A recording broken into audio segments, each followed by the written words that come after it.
पण लाच हा शब्द बोललो आणि त्यामुळे अनेकांच्या भावना दुखावल्या, त्याबद्दल मी जाहीर माफी मागितली, आजही परत मागतोय. आज एक नवीन विषय परत समोर आलाय.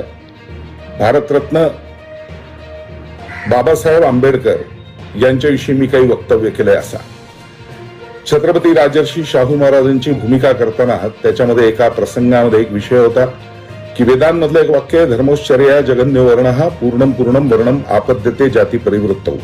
म्हणजे कोण कुठल्या घरात जन्माला आला याच्यावर त्याची जात ठरत नाही, तर तो काय कर्म करतो याच्यावरती जात ठरते. गुणकर्म विभागशः असं जे गीतेमध्ये म्हणलेलं आहे ते. आणि त्याचा उल्लेख त्या मुलाखतीमध्ये करताना दुसऱ्या एका मी असं म्हणलेलं होतं, कारण मी अनेक ठिकाणी शाहू महाराजांवर व्याख्यानं दिली, त्याच्यातही हे सांगतो की समजा श्रीमंत थोरले बाजीराव पेशवे यांचा विचार केला तर ते भट म्हणून जन्माला आले तरी हातात तलवार घेतल्यामुळे क्षत्रिय ठरतात.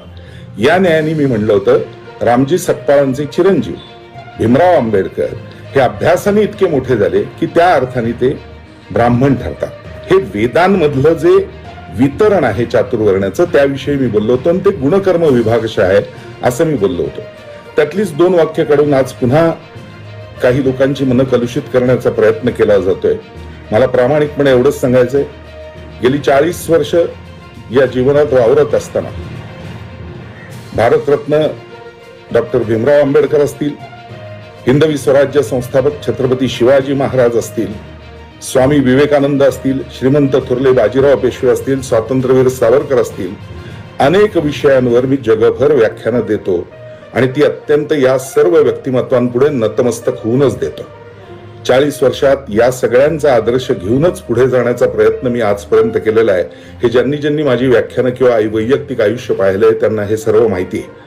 तरीही हे का केलं जातंय याविषयी मी मात्र अनभिज्ञ आहे.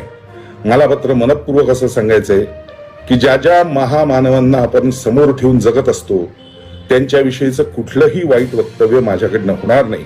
आणि जर कुणाला तसं वाटत असेल की माझ्याकडनं झालंय तर त्याबद्दल आत्ताही पुन्हा एकदा मी जाहीर माफी मागतोय.